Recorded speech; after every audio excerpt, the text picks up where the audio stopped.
All right, that should be everything. Ready for whatever comes next. They mocked her every single day in that locker room. The quiet girl who never talked back, never joined the squad for drinks, never fit in. But when she walked out one morning wearing the commander's uniform, the laughter stopped. If you love your mom and dad, hit that subscribe button, show some love, and watch till the end. Because what happened next will leave your heart racing. Story: the base locker room buzzed with chatter, the air thick with arrogance and the stale scent of competition. It was the morning of the annual readiness inspection at Fort Grayson, and as always, the women's squad was gathered in their corner, polishing boots, adjusting fatigues, and laughing louder than the drill siren outside. Among them sat Lieutenant Harper Lane, silent, reserved, and always at the edge of attention. She had been at Fort Grayson for barely a year, but to the others, she was invisible, or worse, a joke. The new girl, the transfer who didn't talk about her past, didn't party, and didn't fit their mold of military bravado. "Careful, Harper," Sergeant Dalton sneered, tossing her towel onto Harper's bench. "Wouldn't want you to wrinkle that perfect uniform you only wear to file reports." The group snickered. Another chimed in, "Maybe she'll finally get promoted to coffee duty." They laughed louder, feeding off each other. Harper didn't respond. She tied her hair back neatly, eyes focused on a reflection in her locker mirror. But behind that calm exterior, her mind burned. What they didn't know, couldn't know, was that Harper Lane wasn't just a desk officer. She had spent 10 years in covert operations overseas, her record sealed tighter than the Pentagon's vault. She had led reconnaissance teams through insurgent territory, rescued hostages, and earned 3 medals for valor, none of which appeared on her current personnel file. When she was transferred to Fort Grayson, it was supposed to be quiet, a reset. But quiet wasn't what fate had planned. That morning, while the rest of the squad prepared for inspection, a whisper spread through the base. The commanding officer, Colonel Mason, had been reassigned, effective immediately. No one knew why, but rumors flew faster than rifle rounds. The entire base was tense. At 0800 hours sharp, all units were ordered to assemble in the parade yard for a new leadership announcement. The locker room erupted with speculation. Who do you think it is? Maybe the new commander is one of Mason's guys. Probably another old-school lifer. Dalton grinned. Whoever it is, I just hope they don't make us babysit paperwork officers. Her friends laughed again, right as Harper quietly zipped up her duffel bag and left the room without a word. Outside, the morning sun glared across the asphalt. Soldiers stood in perfect rows, boots gleaming, breaths held. The base PA crackled. "Attention, all personnel.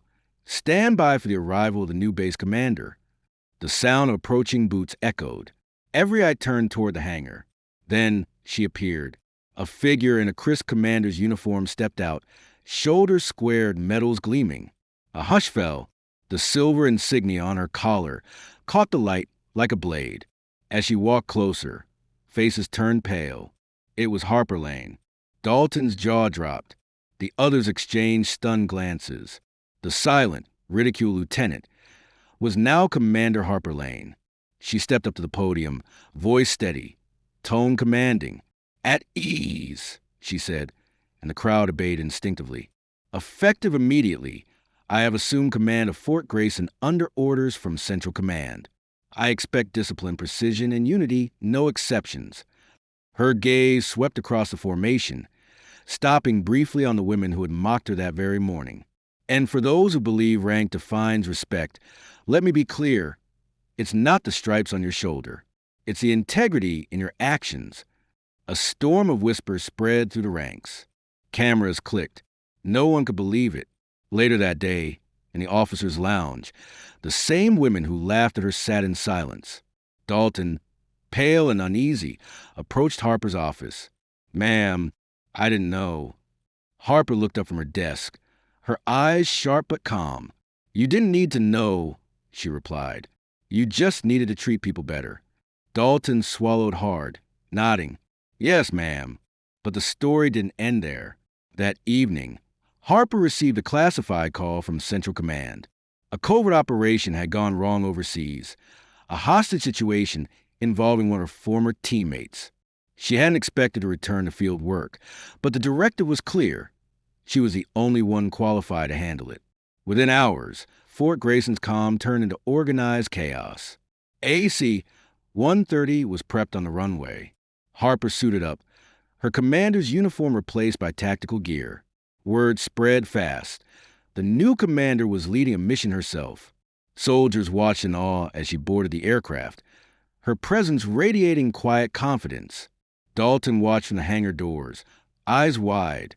"She's really going back out there," a corporal whispered. "Yeah," Dalton said softly. "She's not just in charge, she's a legend." The mission that followed became one of the most daring extractions in modern military history. Harper led a 6-person team deep into hostile territory, rescuing 2 agents trapped in an ambush.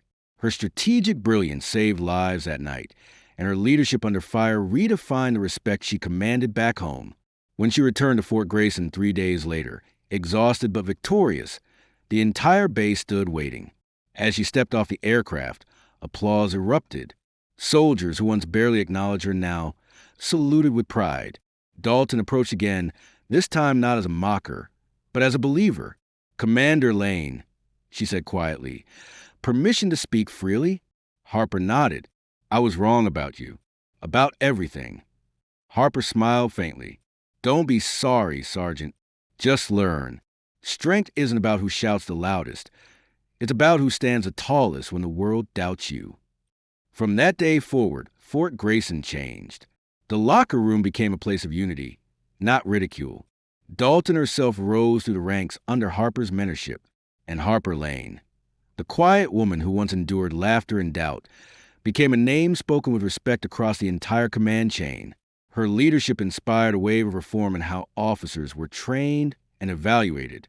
But more than that, she reminded everyone that the measure of a soldier isn't in how loudly they boast, but how silently they lead. Years later, at a Pentagon ceremony honoring her service, General Mason himself, the same man she replaced, approached her. "You proved me wrong, Harper," he said.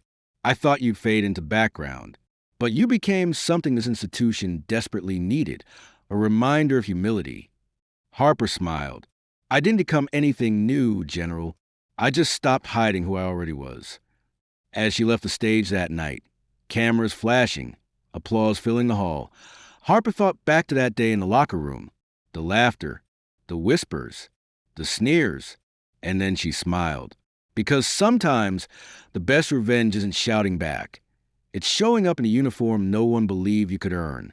So next time someone doubts you, remember Harper Lane, the woman who turned silence into strength and mockery into command. And to everyone watching, tell me in the comments, from which part of the country are you watching the story? United States,